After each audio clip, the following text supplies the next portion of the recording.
Hey everybody, it's Patrick at the pitch deck.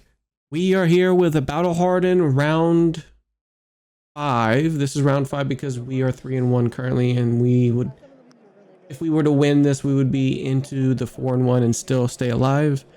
We went up against a Prism round 1, so we were submarining the entire time, submarining our asses off. So we played 2 more KOs and then a Victor in between with rounds 2, 3, and 4, meaning that this is round 5. Vynnset can be really tricky. With Vynnset comes the natural AB and Spell Void package that they can bring against us. So with this particular Vynnset, he's bringing AB2 Spell Void 4, the Darkness Clothing feet, and the Spell Void hat helmet. With this package, we can push more damage, main phase type of deal.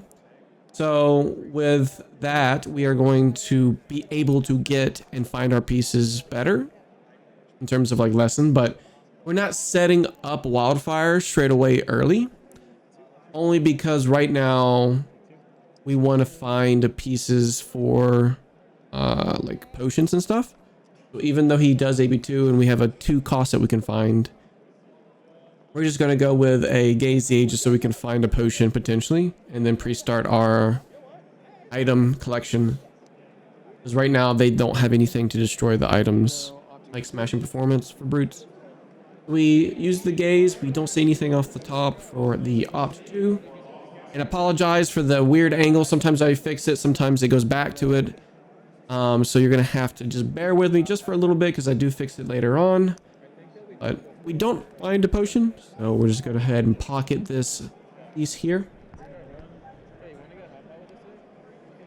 For the banish on the Vynnset trigger, there's nothing really going on with this Vynnset this turn. So unfortunate for this Vynnset because it's Envelop in Darkness.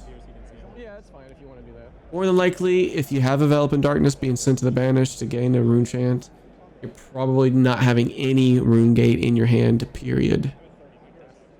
Because you can just get one that might be lower rune gate and you can just play Envelop in Darkness and still go with it.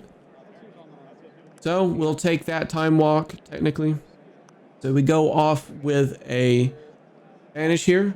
And the reason why we have that is because we have 3 blues. We can get rid of some whiffs that could trigger with the boom, which is like potions and Tome of Fyendal.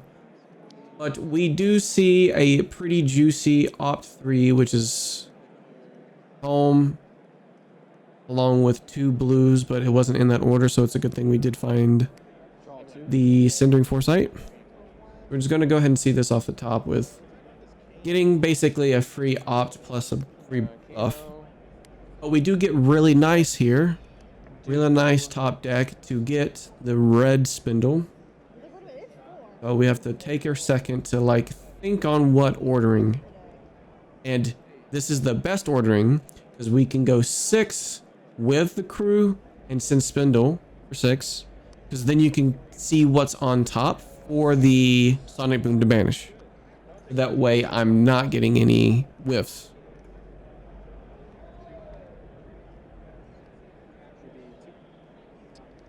So with this, we'll see 3 blues plus another red tome. I think though I bought them just like any random blue, but I probably could have just made banish trigger the blue player, maybe. But it's fine anyways. We'll draw. Again, we want to banish to see if we can get a whiff out of the way.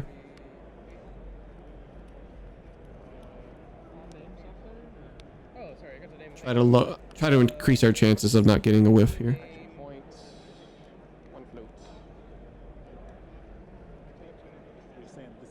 Yeah, this is my action point of my turn.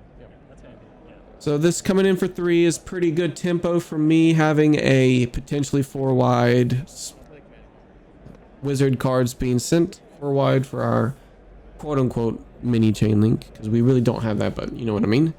And it's pretty good tempo because he has to take a lot of damage because he didn't have anything going on last turn. So that's kind of like the setup that Vynnset has to go with. I also know how to play Vynnset. I played her whenever she first was spoiled. I kind of get in I've got the mindset of how she plays anyways. So that's one step to like learning your best or one of your worst matchups the best way.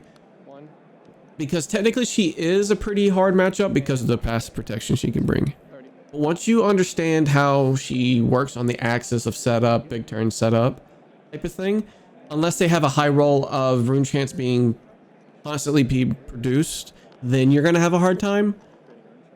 We have so much tempo that this is just, we can just eat this damage and then send some more, but also preventing rune chance on the back end. And I'll tell you about the end of the combat chain, because if they go with a go again, like they do here, he's playing a shadow puppetry. He's going to play a big attack and then try to get some more rune chance via the flail. Technically, that is the best way to get more rune chance and to finish the go again, because of the fact that once you realize again that Vynnset will go on anywhere from 9 to 14, 15-ish blues. They really don't have a whole lot of blues. So with the amount that they can go into blue to pay for another attack that could be just a hard cast rune gate attack, that can happen. It's just they have to use some blues to protect against your big turns too, like spindles and flares. So with the next follow-up attack after this, I'm just gonna take whatever damage this is, which is fine, and then set up for my own damage turn, which is at least 2 blues, and then my action point. I'm hoping that something's off the top is nice with the blazing. So with that, he can see if he wants to banish this, because there is the ruin banish as well. So he can potentially close the chain if there's something good, then he can play it.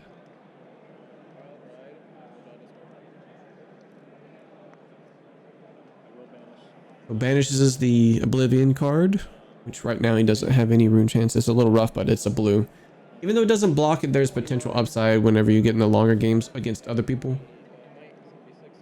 So with Flail, we do want to stop this because 1 rune chant can make or break, but I'm actually kind of seeing some updated lists now that I've kind of gotten away from not playing her for such a long time, that they're not playing Rainbow Envelopment Darkness. I think it's just like the reds. I could be wrong. I don't know. People's lists can change. Right now she's in a bit of a rough spot in the meta, but there's no definitive list out there. We did get lucky, like we mentioned. Hope there's something nice off the top end here. But we hesitate on the crew because he's AB2. We don't need to use it. If he then pitches for AB2, then we can use the floating for the 2 costs. That's why you don't crew for the boom in matchups that could not bring the outside protection, like warriors like take it on the chin and stuff like that. Reduce cost for 1. Like you're not hurting yourself if you crew there, because they can do AB2, take it on the chin to be able to prevent it all. But then again, you saw the last game with the Dory Dawnblade, you just don't attack the warriors. Then their taking on the chin is pretty much dead.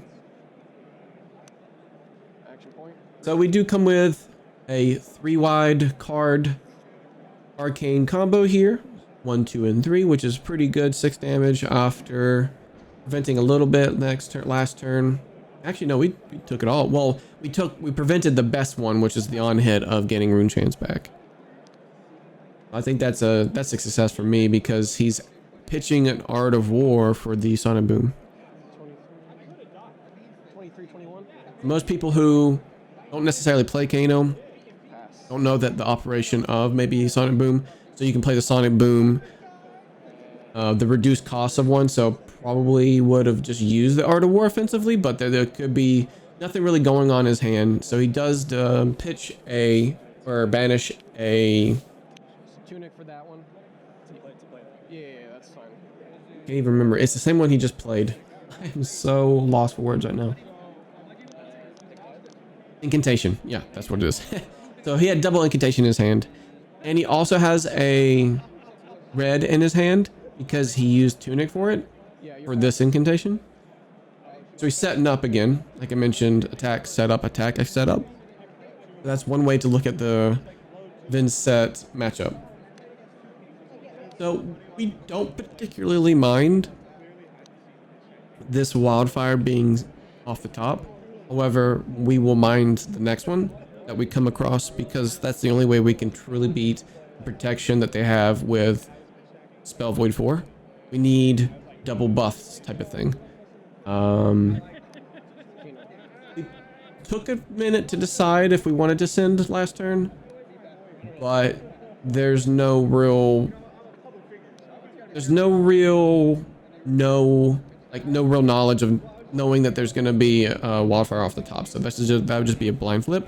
However, with our hand and just the tunic on 3, we'd be just going for the Kano classic line of wildfire lesson blazing, but then it'd just be extremely low impact, but it would break a lot of his, pretty much all of his stuff, and we can just be on AB2, but I still don't think it's worth. We still have this amount of cards that we would have used just to break his equipment on our turn to be able to destroy his life total even more, closer towards the buffer that we would want.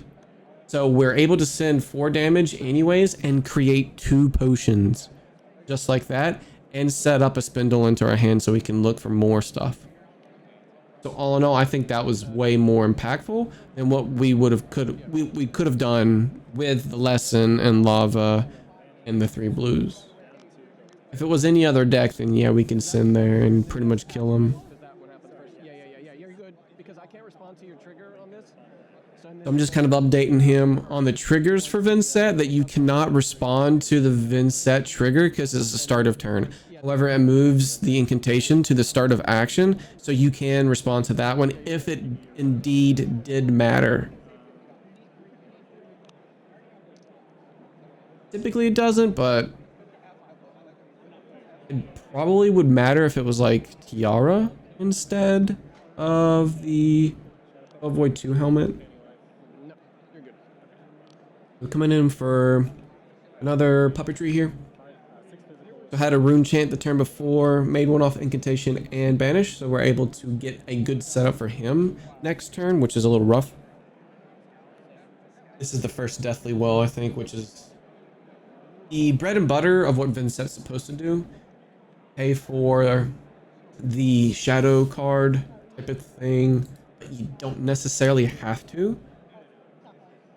Whenever it gives go again, you don't want to do double life loss, basically. You know you're going to come in with flail right afterwards. That's kind of another tidbit. If you think whenever they play the shadow non-attack action, they're not paying life for it, and they're probably just going to do flail next, because then the point of them gaining the extra rune chant off of both of our lives, having a lost life trigger for the double rune chant, then it's just going to be it's just going to be a con for him. There's no real point of doing double life loss. So don't pay for the shadow puppetry, just pay for the flail. So we're gonna basically take the rune chance and then just block 3. He can get the banish, but that's fine. I'm not really looking forward to doing anything else except sending this. But he still has life lost. Or sorry, not necessarily him himself. Sorry about that. The banish here actually changes things. He changed what his turn was actually going to be, because he can potentially break the quell to do something with him to set up. However, I'm not exactly sure if that's the right way to go. You're going to take life with the flail and then the blood debt, because you can play this next turn. However, it's not necessarily needed to play this, because I could just probably take it all and then you're down your AB. But so if I was in the Vynnset seat, I would just do flail, because I'm losing life. You already lost life. I'm setting up 2 rune chants. I'm gonna pitch something. I can probably just use this Phantom Wraith as my main attack. Whatever you're sending me, because again, remember that they don't carry a lot of blues. they can probably make it to where the cards in their hand don't necessarily need to do anything, but the banish trigger is mandatory. If you have one card in your hand, the banish is mandatory. The AB technically won't save them anyways. Maybe that was the thought process. I'm not exactly sure, but so we do have him pop the Vexing Quill hand, coming in for 2 and 6. This is a pretty hefty attack. 2 and 3, sorry. Or no, sorry, not 2 and 6. 3 and 6 because of the closing the chain and then the 2 created. I'll go down to 6 if I take everything. Which I'm willing to IP myself just to make sure that this very last wildfire that we see in our hand allows us to be able to combo and actually have a chance. Because there's not much really impactful with anything else in our deck that can give us a chance. So you can do flare, but there's not really... You could probably do flare, but it's not gonna buff very well whenever it's wildfire has a higher chance of getting more damage across because it's slightly one more damage base, and double wildfire into blazing is the same thing as as wildfire flare blazing. That's the same thing. However, if you did have the same amount of cost for wildfire blazing, you could node the flare, so it could probably be the same thing, but the orderings are different because of how flare is worded. We're just sending this for 5 since he has AB1. He's just gonna pitch 1. We get to opt 4. Now here's where it gets to be a little weird. My 2 potions say that this hand here with 2 yellows and 2 reds and a blazing. So we want the blazing as our banish because we get to IP ourselves here. I don't know if I could have just changed anything because I only have wildfire as my rags and I can't use the blazing as my rags.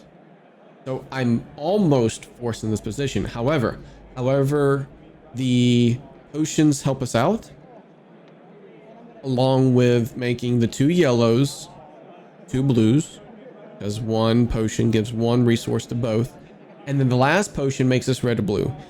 That's how I look at it whenever I evaluate what my hand changes when I have potions. It's way better than just to count each resource that I potentially can have on combo turn. So I do have max resources and I have a really good chance to have something off of rags, or a blue off of rags. So I have a pretty good chance with rags showing me a blue. I could do the math, but in terms of damage with full buff wildfire, no buff second wildfire blazing, but I think we could still kind of live through some of these things here.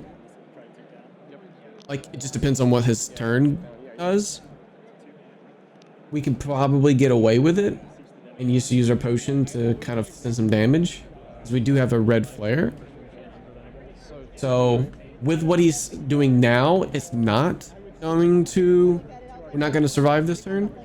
But it's making one of the rune chants unpreventable so we can gain life. So he's paying life to gain life, basically. No go again, but he wants to have him go back up to 16, basically, or 17. So we have 2 rune chants coming in and 9 physical. Blocking value of our hand sucks, so we're gonna have to send no matter what. We could use the potions just to survive, 2 on the 2 rune chants. Then we have 9 staring us down in the face. We'd probably have to block 5 and then take 4, go down. Maybe just Tunic as one of the resources as well. That's 1 less damage for the rune chants. So use Tunic, take the rune chants down, take 1, so go down to 5. Now we have 9 physical. And then we're at 5, so we have to double block. Block a 3, maybe the flare. So there's a lot of different things that my hand just doesn't allow us to do with low defense value and low pitch value for rune chance. So we end up going anyways. We set it up that way to make sure that we can send this turn. Sorry, I've been jumbling my words. So we're gonna use this to go ahead and rags. We have a good feeling of the blue, and we do get the blue, so that's good. Basically, we have full amounts of the resources that we need, which is 13, which is full buff, which is the amount that we need. Full buff is the best position. With 13 resources on a 2 cost and a 2 cost plus a 0 cost, 220 gives us full buff on the very first wildfire.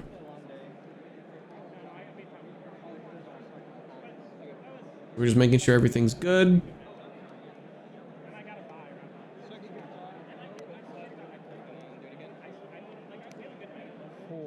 Which will be this, and this. 6.